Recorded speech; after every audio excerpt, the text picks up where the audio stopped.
Vice president की race में एक तरफ एनडीए के सीपी राधाकृष्णन और दूसरी तरफ इंडिया अलायंस के बी सुदर्शन रेड्डी, दोनों ही साउथ से हैं साहब। चुनाव के लिए 21 अगस्त तक नॉमिनेशन और 9 सितंबर को वोटिंग होगी। तो सवाल है कि किसका पलड़ा भारी पड़ेगा, कौन बनेगा देश का वाइस प्रेसिडेंट और वाइस प्रेसिडेंट का चुनाव कैसे होता है, पूरा वोटिंग प्रोसेस क्या होता है, जानेंगे आज के इस वीडियो। तो सबसे पहले दोनों कैंडिडेट्स के बारे में जान लेते हैं। सीपी राधाकृष्णन फिलहाल महाराष्ट्र के गवर्नर हैं। सिर्फ 17 साल की एज में आरएसएस से जुड़े, फिर जनसंघ और बीजेपी के पार्ट बने और तमिलनाडु बीजेपी के प्रेसिडेंट भी रह चुके हैं। वहीं 79 साल के बी सुदर्शन रेड्डी अभी हैदराबाद के international arbitration and meditation centre के ट्रस्टी बोर्ड मेंबर हैं। पहले सुप्रीम कोर्ट के जज, गुवाहाटी हाई कोर्ट के चीफ जस्टिस और गोवा के पहले लोकायुक्त भी रह चुके हैं।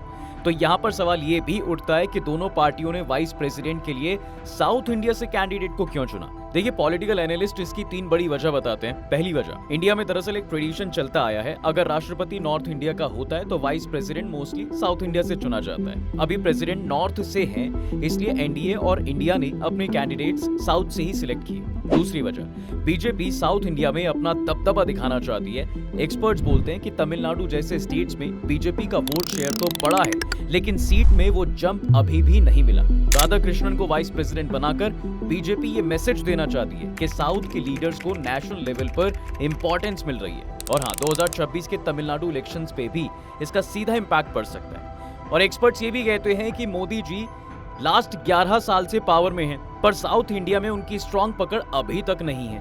तो ये एक मास्टर स्ट्रोक है बीजेपी के लिए। तीसरी वजह, साउथ इंडिया दरअसल इंडिया ब्लॉक का स्ट्रॉन्ग गढ़ है। राहुल गांधी केरला से एमपी रहे, अब वहां प्रियंका गांधी हैं। प्लस डीएमके और टीएमसी जैसे पार्टनर्स भी चाहते थे कि उनका कैंडिडेट साउथ से हो। इस वजह से उन्होंने एक सुप्रीम कोर्ट जज तेलंगाना के बी सुदर्शन रेड्डी पर दांव लगाया है। खैर, ये सब एक्सपर्ट की बातें अपनी जगह हैं, लेकिन एक इंपॉर्टेंट सवाल, वाइस प्रेसिडेंट का इलेक्शन होता कैसे, कौन कौन लोग वोट करते हैं और पूरे रूल्स क्या होते हैं। तो वाइस प्रेसिडेंट के इलेक्शन का पूरा प्रोसेस क्लियर लिखा हुआ है भारतीय संविधान के आर्टिकल 66 और वाइस प्रेसिडेंट इलेक्शन रूल्स 1974 में। सबसे पहले इलेक्शन कमीशन इस इलेक्शन की अनाउंसमेंट करता है और फिर पूरा प्रोसेस स्टार्ट होता है। मेनली वाइस प्रेसिडेंट का इलेक्शन जो है बिल्कुल अलग तरीके से होता है। इसमें वोट देते हैं सिर्फ लोकसभा और राज्यसभा के एमपीज, मतलब आप और हम बैलेट बॉक्स के पास नहीं जा सकते। और हाँ, प्रेसिडेंट के इलेक्शन में स्टेट असेंबलीज का भी रोल होता है, लेकिन वाइस प्रेसिडेंट के केस में सिर्फ एमपीज ही डिसाइड करते हैं। अब कैंडिडेट कौन बन सकता है? जो भी खड़ा होना चाहता है उसके नॉमिनेशन पेपर पर कम से कम 20 एमपीज के सिग्नेचर होने चाहिए, यानी 20 एमपीज उसके प्रपोजर बनते हैं। फिर इलेक्शन कमीशन एक वोटिंग डेट डिसाइड करता है और ये वोटिंग होती है पार्लियामेंट हाउस के एक खास हॉल में और सीक्रेट बैलेट पेपर से होती है। इस इलेक्शन में लोकसभा और राज्यसभा के सभी इलेक्टेड और नॉमिनेटेड एमपीज वोट करते हैं और इस बार एमपीज का टोटल नंबर है 782। अब सवाल है कि वोटिंग कैसे होती है। तो एमपी अपने पसंदीदा कैंडिडेट के नाम के सामने टिक लगाता है। अगर 2 या उससे ज्यादा कैंडिडेट्स हैं तो प्रेफरेंस वोटिंग सिस्टम यूज होता है, यानी एमपी अपनी फर्स्ट चॉइस, सेकंड चॉइस और थर्ड चॉइस तक भी लिख सकता है। अब जीत कैसे डिसाइड होती है? देखिए, अगर कोई कैंडिडेट 50 से ज्यादा एमपीज की फर्स्ट चॉइस बन गया तो वही विनर है। और अगर किसी भी कैंडिडेट को मेजॉरिटी ना मिले तो सबसे कम वोट वाले कैंडिडेट को एलिमिनेट कर दिया जाता है और उनके वोट्स दूसरी पसंद वाले उम्मीदवार को ट्रांसफर कर दिए जाते हैं।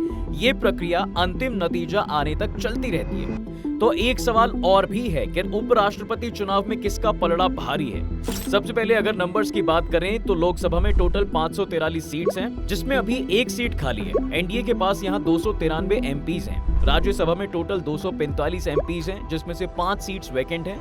यहाँ एनडीए के पास 129 एमपीज हैं, यानी दोनों हाउसेस मिला के भी एनडीए के पास है 422 एमपीज का सपोर्ट और जीत के लिए चाहिए होता है सिर्फ 391 एमपीज की मेजॉरिटी। तो एनडीए कंफर्टेबली बहुत ऊपर है। वहीं इंडिया अलायंस की अगर बात करें तो उनके पास लोकसभा में 234 एमपीज और राज्यसभा में 77 एमपीज हैं, मतलब दोनों हाउसेस मिलाकर सिर्फ 312 एमपीज का सपोर्ट, यानी मेजॉरिटी से काफी पीछे। तो नंबर से साफ दिखता है साहब कि एनडीए उम्मीदवार का जीतना लगभग कंफर्म है। और फिर इंडिया अलायंस ने उम्मीदवार क्यों उतारा? पॉलिटिकल एक्सपर्ट रशीद किदवई के अकॉर्डिंग इंडिया अलायंस ये दिखाना चाहता है कि वो एक स्ट्रॉन्ग ऑपोजिशन है और एनडीए के खिलाफ अपनी आवाज बुलंद रखेंगे। भले ही जीत की संभावना कम है, भारत के संविधान में चुनाव की खास जगह है। इंडिया गठबंधन अगर कैंडिडेट नहीं उतारते तो ये विपक्ष की कमजोरी साबित होती। कांग्रेस अध्यक्ष मल्लिकार्जुन खड़गे ने कहा कि रेड्डी का चयन इसलिए किया गया क्योंकि संविधान और लोकतंत्र के जानकार हैं। इसके अलावा उपराष्ट्रपति चुनाव में व्हिप लागू नहीं होता। व्हिप किसी पॉलिटिकल पार्टी की गाइडलाइंस होती है जो अपने सांसदों या फिर विधायकों को बताती है कि उन्हें किसी खास विधायक या चुनाव में कैसे वोट करना है। अगर कोई सांसद व्हिप के खिलाफ वोट करता है तो उसे पार्टी से निकाला जा सकता है या उसकी सदस्यता रद्द हो सकती है। लेकिन उपराष्ट्रपति सीक्रेट बैलेट होता है, यानी ऑफिशियली व्हिप नहीं लगाया जा सकता। एमपीज अपनी मर्जी से कैंडिडेट को वोट करते हैं, यानी अगेंस्ट में जाकर क्रॉस वोटिंग करने के बावजूद भी उनकी सदस्यता रद्द नहीं होती।